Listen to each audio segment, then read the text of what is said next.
लिए जोरदार ताली बजाइए, बजाइए मेरे पास पूरा जोर से ताली बजाइए युवा जागृति केंद्र के लिए।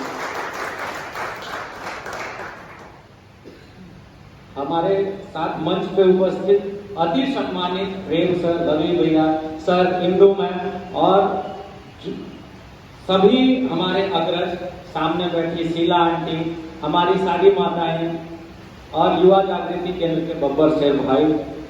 एक अपील है जो हम लोग डे वन से रवि भैया, राजन जी, हम, इंदू जी, शीला आंटी, ये जितने लोग हैं सब पहले दिन से लड़ रहे हैं।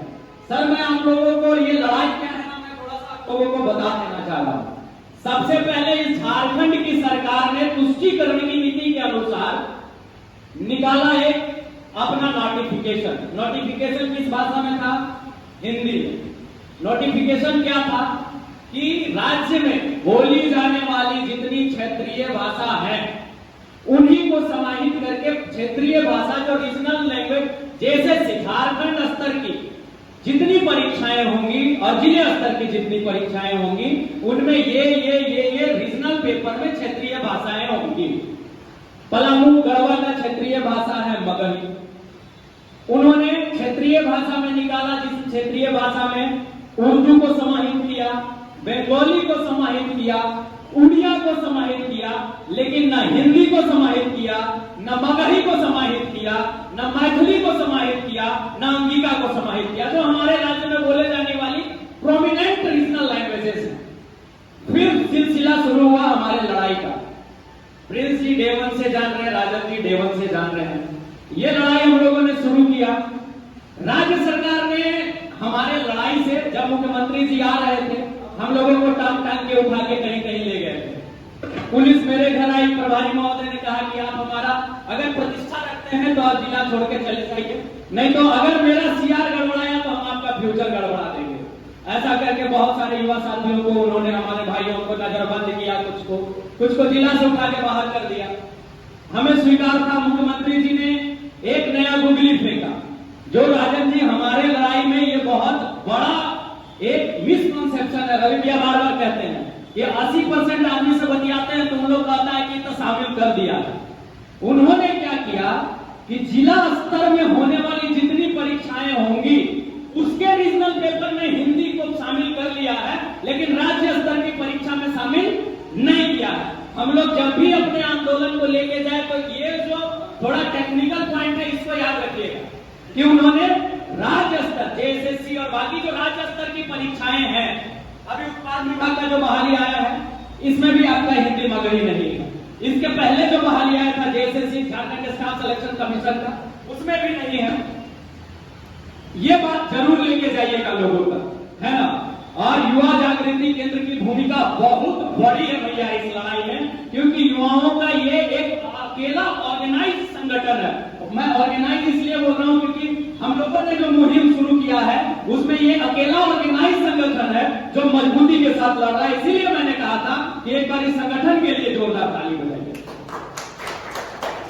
ये देखिए क्या है ना कि किसी को दिखाने के लिए लड़ना, किसी के लिए लड़ना, किसी के पीछे दौड़ के लड़ना अलग बात है, और अपने लिए लड़ना, अपने स्वाभिमान के लिए लड़ना। सर ने बात में एक बहुत अच्छी बात की है कि 3 माह होती है जिसमें एक माह हमारी भाषा है, और आपने हमसे हमारी भाषा छीन ली।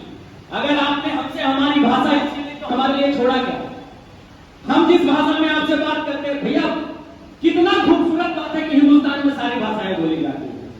ये हमारे लिए गर्व करने की भाषा है कि कैनेडियन इंग्लिश भी हमारे यहाँ बोली जाती है, फ्रेंच इंग्लिश भी बोली जाती है, और जो अमेरिकन इंग्लिश से एंसेंट है वो भी रशियन, सारे एंसेंट हमारे यहाँ बोली जाती है। हमारे लिए गर्व की बात है। अब एक मुख्यमंत्री आए, शायद झोला छापी इनको कह सकते हैं, जिसको समझ नहीं है वही इस तरह का हरकत करेगा। झोला छाप मुख्यमंत्री है, उन्होंने क्या निकाल दिया कि भाषा के आधार पर लड़ो। सर हम आश्वस्त करते हैं आपको, राजन जी, हम या जो भी लड़ाई लड़ रहा, प्रिंस या युवा जागृति केंद्र का एक लड़का, हमें सर किसी भी भाषा से कोई दिक्कत नहीं है। हर लड़ाई में हम लोगों ने कहा है कि हमें किसी भी भाषा से भैया कोई दिक्कत नहीं है। ना कभी कहा है आप नागपुरी लगा दीजिए, बंगाली लगा दीजिए, उड़िया लगा दीजिए, चलिए मान लेते हैं उर्दू को भी लगा लीजिए, हमको कोई सब परेशानी नहीं है, लेकिन उर्दू लगाइएगा और हिंदी को निकाल दीजिएगा, उस नोटिफिकेशन को आप हिंदी में निकालिएगा तो नहीं करेगा। हम लड़ेंगे और उसी सिलसिले में ये लड़ाई हमारी जारी है। अब देखिए सबसे बड़ी बात इसमें क्या आ रही है कि इन्होंने एक बैकअप में, आप राजन जी जब भी फेसबुक व्हाट्सएप पे इन सब चीजों को लिखिएगा, सर हम बता देते हैं कि कोल्हान संस्थान के लड़कों का कम से कम 1,000 गाती आता है उस सोशल मीडिया पे। आप मेरा कमेंट नीचे प्रिंट उठा के देखिएगा, जो लगभग 50-40 तो होंगे भैया आंदोलनकारी लोग पेंशन उठा रहे हैं, पेंशन उठा रही है। वो सरकार दे रही है पलामू के लोगों को कि आपने झारखंड आंदोलन में हमकी भूमिका निभाई थी, तो हम झारखंडी कैसे नहीं। यह सरकार कहती है, मुख्यमंत्री जी ने प्रेस कॉन्फ्रेंस में एक पत्रकार को एक बयान दिया है कि मगही भोजपुरी बोलने वाले लोग थोड़ा सा दूसरे प्रवृत्ति के लोग होते हैं, माने हम लोग दबंग हैं, हम लोग क्रिमिनल माइंड के लोग हैं, हम लोग, मतलब उनका जो काम था उन्होंने कर दिया। उनका था कि एक गैर दीपू और दीपू की लड़ाई जो उनके पिताजी ने एक जमाने में लड़ी थी, उन्होंने फिर से इस राज्य में छेड़ दी ताकि उनका जो 35-40 जो सीट है वो परमानेंट सुरक्षित हो जाए और पलामू प्रमंडल से उनको कोई लेस मात्र भी प्रेम नहीं है। जो भी है वो दिखावा है, यह स्पष्ट है। भानु प्रताप शाही जी ने विधानसभा के पटल पे ये बात रखी थी कि श्रीमान कम से कम चलिए मान लेते हैं कि मगही भोजपुरी बोलने वालों से आपको समस्या है, हिंदी तो हमारी राजकीय भाषा है, हिंदी तो हमारी जुबान है, MIL हिंदी की परीक्षा आज भी होती है सर, आप ही कंडक्ट कराते हो, तो कम से कम हिंदी को शामिल कर लो राज्य की परीक्षाओं में। मुख्यमंत्री जी ने स्पष्ट कहा है, विधानसभा में वीडियो अवेलेबल है कि हिंदी तो रीजनल पेपर है ही नहीं, और यहाँ बात रीजनल पेपर की हो रही है, तो हम हिंदी को कैसे शामिल करें। तो फिर भैया उर्दू किस तरीके से रीजनल पेपर हो गया। उर्दू तो एक समुदाय का पूरे हिंदुस्तान में बोले जाने वाला भाषा है। और सबसे बड़ी बात है कि इस आंदोलन के क्रम में रवि भैया, मैंने बाजार में जब जन जागरण किया था, 90% बाजार के मुस्लिम भाई ऐसे थे जो उर्दू लिखना और पढ़ना नहीं जानते। ये यहाँ का एक सच है कि हमारे 90% मुस्लिम भाई वो हिंदी लिखना पढ़ना जानते हैं, वो मगही बोलना जानते हैं, लेकिन वो उर्दू लिखना और पढ़ना नहीं जानते हैं। आप मान के चलिए जो दमदार लोग हैं यहाँ बैठे हुए हैं या आपसे जुड़े हुए हैं, तो आप ही हमको और हम ही को इस लड़ाई को लड़ना है। कल हो सकता है कि पूरा पलामू जाग जाए। मैंने इस पे एक बात भी कहा था कि हम अपने सोए दिलों को जगाने चले हैं, मुर्दा दिलों को जलाने चले हैं। मुसीबत की मुद्दत जो सर पे है छाई, जहां लूट रही है लहू की कमाई, वहीं खून अपना बहाने चले हैं। मिटा देंगे जुल्मों के सारे नजारे, या खुद को मिटाने दीवाने चले हैं। तो इस लड़ाई में भैया दो चीज होगी राजन जी, हम लोग जो लड़ रहे हैं लड़ाई, इसमें दो चीज होने वाली है। या तो राजन सिन्हा, प्रिंस सिंह, राकेश सिंह, आशीष भारद्वाज, रवि शर्मा पे आपको 1-2-3 महीने में ये लोग जेल में दिखेंगे। स्पष्ट हम बता दे रहे हैं इस लड़ाई में क्या होने वाला है। अगर इसकी तैयारी होगी तभी जुड़िएगा, क्योंकि ये सब इस विषय से नहीं जुड़ रहे हैं, उनको हम इस विषय से जोड़े। आप बताइए, अभी यहाँ पे जो केंद्र शासित और अलग राज्य की बात चल रही थी, मैं एक चीज पूछता हूं कि आप बताइए, हम माने पलामू प्रमंडल के लोग, हम दबंग किस्म के लोग, हमारी जुबान से आपको दिक्कत, इनफैक्ट आप लिखते पढ़ते हिंदी में हैं, हर जगह भाषण हिंदी में देते हैं, आपको हिंदी से दिक्कत, आपको हमारे लोगों से दिक्कत, आपको हमारा वोट चाहिए नहीं, आपको हमसे कुछ चाहिए ही नहीं, खाली हम आपको हमारा हिंडाल्को का कोयला चाहिए, खाली हिंडाल्को का कोयला चाहिए, जमीन लिखाना है उसका रेवेन्यू का पैसा चाहिए, ये तो नहीं ना जाएगा श्रीमान। तो एक बार आर्थिक नाकेबंदी पे भी हमको ध्यान देनी होगी कि पलामू में हम आर्थिक नाकेबंदी कर देंगे, आपको यहाँ से ना कोयला जाएगा, ना आपको यहाँ से बालू जाएगा, ना आपको यहाँ से किसी तरह का रेवेन्यू जाएगा। आप हमको हमारा हक दीजिए, हमसे हमारा सामान लीजिए, क्या करेंगे आप हमसे हमारा, हम नहीं ट्रेन गुजरने देंगे, निकाल गुजरने देंगे अपने जमीन से। हमारा बच्चा झारखंड में सचिवालय का परीक्षा नहीं दे सकता है, हमारा बच्चा झारखंड स्तर का पदाधिकारी नहीं बन सकता है। हम झारखंड सरकार को पैसा देंगे, काहे देंगे, नहीं देंगे।